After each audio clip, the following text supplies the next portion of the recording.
స్థానిక సంస్థల ఎన్నికల్లో సత్తా చాటుతామని తెలంగాణ బీజేపీ అధ్యక్షుడు రామచంద్రరావు ధీమా వ్యక్తం చేశారు. మెజారిటీ స్థానాల్లో బీజేపీ గెలుస్తుంది అంటున్న రామచంద్రరావుతో మా ప్రతినిధి రాజేష్ ఫేస్ టు ఫేస్.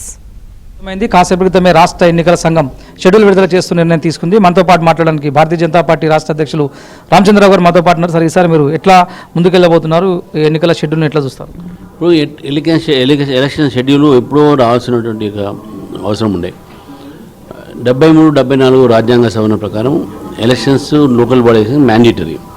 అది అయితేనే మనకు సంబంధించిన నిధులు కూడా వస్తాయి. అయితే ప్రభుత్వం వీళ్ళ టర్మ్ అయిపోయినా కూడా ఇప్పుడు అనౌన్స్ చేస్తున్నారు. రిజర్వేషన్ 42% ఆ రోజు చెప్పినాం, మేము బిల్ సపోర్ట్ చేస్తామని చెప్పినాము. మీరు నోటిఫై చేయండి జియో అని చెప్పినాం. కానీ ప్రభుత్వం ఏదో ఆర్డినెన్స్ అని అదని ఇదని ఏదో గవర్నర్ దగ్గర ప్రెసిడెంట్ దగ్గర టైం పాస్ చేసింది. మేము ఆ రోజు కూడా చెప్పిన ఇవన్నీ కూడా మీరు నాటకాలు చేయకండి, బీజేపీని బద్నాం చేయడానికి ఇవన్నీ పథకాలు ఇవన్నీ కూడా మీరు వేస్తున్నటువంటి పరిణామం.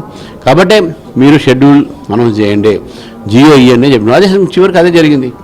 అప్పుడే ఈ పని చేస్తే అయిపోతుంది కదా. సరే, ఏదో మొత్తానికి ఎన్నికలకి ఎలక్షన్స్ అనౌన్స్ చేశారు, సంతోషం. దాంట్లో 10% ముస్లింలు కూడా లేరు, సంతోషం. అందుకని మేము దీన్ని స్వాగతిస్తున్నాం. ఎలక్షన్స్కి సిద్ధంగా ఉంది బీజేపీ. భారతీయ జనతా పార్టీకి మొదటి నుంచి కూడా గ్రేటర్ హైదరాబాద్, ఉమ్మడి రంగారెడ్డి, ఉమ్మడి హైదరాబాద్ జిల్లాలో మీకు ఎక్కువగా పట్టునట్లు కనిపిస్తూ ఉంది. సో ఏ బేస్తో మీరు గ్రౌండ్ లెవెల్లోకి వెళ్తారు? గ్రామ పంచాయతీ లెవెల్లో, వార్డు నెంబర్ లెవెల్లో, ఎంపీటీసీలు, జెడ్పీటీసీలు, సర్పంచ్ లెవెల్లో భారతీయ జనతా పార్టీకి అనుకున్నంత లేదనేది ఒక వాదన. సో మీరు అధ్యక్షుడు అయిన తర్వాత ఏ అంశాలను ప్రామాణికంగా తీసుకుని మీరు గ్రౌండ్ లెవెల్లోకి వెళ్తారు? ఎట్లా గెలిచే అవకాశాలు ఉంటాయి? అది వాదన మాత్రమే, ప్రచారం మాత్రమే కొన్ని పార్టీలు మమ్మీ చేస్తూ ఉన్నాయి.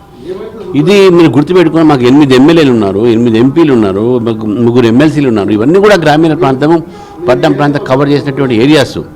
కాబట్టి దీన్ని ఆ విధంగా చూడాలి. కానీ ఈ యొక్క సంబంధించిన దాంట్లో ఈ రూరల్ కానీ అర్బన్ కానీ అవి లేదు. బీజేపీ బలం పెరుగుతూ ఉన్నది. ఈరోజు నల్గొండ, ఖమ్మం లాంటి ప్లేస్లో కూడా మాకు 150,000 ఓట్లు వచ్చినాయి పైగా ఎంపీ ఎలక్షన్స్లో. మా ఓటు శాతం 38% పెరిగింది. కాబట్టి బీజేపీ బలంగా పెరిగింది. ఈ వాదన, ఇది అర్బన్ పార్టీ అనే వాదనకు రాంగు. మా కార్యకర్తలు సిద్ధంగా ఉన్నారు. మా సిద్ధాంతం కూడా ఈరోజు గ్రామానికి వెళ్ళింది. నరేంద్ర మోదీ గారు తీసుకున్నటువంటి గ్రామీణ ప్రాంతాల పథకాలు కూడా ప్రజలకు చేరుతూ ఉన్నాయి. 5 కిలోల బియ్యం దగ్గర నుంచి, ఉజ్వల గ్యాస్ దగ్గర నుంచి అనేకమైనటువంటిగా ఏవైతే స్కీమ్స్ ఉన్నాయో బీజేపీ ఈరోజు ప్రభుత్వం తీసుకున్న నిర్ణయాలు ప్రజలు చేరుతున్నాయి. కాబట్టి తప్పకుండా మాకే మంచి ఫలితాలు వస్తాయని మేము భావిస్తాం. మీరు చెప్తున్నారు మాకు 8 మంది ఎమ్మెల్యేలు, 8 మంది ఎంపీలు ఉన్నారు. కేవలం ఉత్తర తెలంగాణ నుంచి మాత్రమే భారతీయ జనతా పార్టీకి ఎక్కువ స్థానాలు గెలిచిన పరిస్థితి. దక్షిణ తెలంగాణ వైపు తక్కువ ఉంది కదా, దాన్ని ఎట్లా ఫుల్ఫిల్ చేస్తారు? ఇప్పుడు పెరిగింది అక్కడ కూడా. ఇది చూసి ఆ ప్రాంతం కూడా పెరిగింది. అక్కడ కూడా నేను ఇంతకుముందు చెప్పాను, 150,000 ఓట్లు మాకు వచ్చినాయి నల్గొండలో ఎంపీ స్థానంలో. అదేవిధంగా 150,000 కరీంనగర్లో, ఖమ్మంలో వచ్చినాయి. కాబట్టి బలం పెరిగింది. మాకు అక్కడ మంచి ప్రజల ఆదరణ పెరుగుతూ ఉంది. వేరే పార్టీకి మా పార్టీ చాలామంది చేరుతూ ఉన్నారు. సిపిఎం నుంచి కూడా చాలామంది బీజేపీ చేరారు ఖమ్మంలో.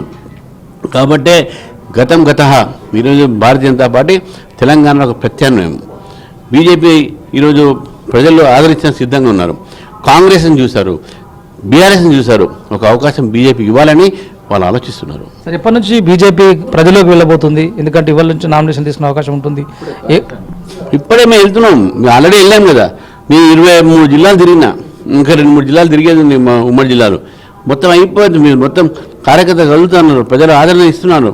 మేము దానికి సాక్ష్యం, మీడియానే సాక్ష్యం దానికి. కాబట్టి డెఫినెట్గా మా బలం పెరిగింది, మా కార్యకర్తలు ఉత్సాహంగా ఉన్నారు. మీ సీట్లు కూడా ఎక్కువ గెలుస్తాం.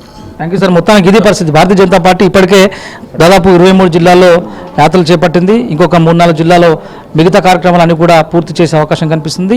లోకల్ బాడీ ఎన్నికల్లో భారతీయ జనతా పార్టీ సత్తా చాటేందుకు సమాయత్నం ఆల్రెడీ అయిపోయాము. ఎట్టి పరిస్థితుల్లో బీజేపీ గెలబోతుంది. ఇప్పటికే 10 ఏళ్ళు టీఆర్ఎస్ని చూసిన ప్రజలు, ఈ 2 సంవత్సరాలు కాంగ్రెస్ పార్టీని చూసిన ప్రజలు, మిగతా టర్మ్ అంతా కూడా బీజేపీకి అవకాశం ఇవ్వబోతున్నారు. దానికి లోకల్ బాడీ ఎన్నికలే నిదర్శనం కాబోతున్నాయంటూ బీజేపీ రాష్ట్ర అధ్యక్షులు రామచంద్ర చెప్తున్నారు. కెమెరామ్యాన్ రెడ్డి శేఖర్తో రాజేష్, ఏబిఎన్ ఆంధ్రజ్యోతి, హైదరాబాద్.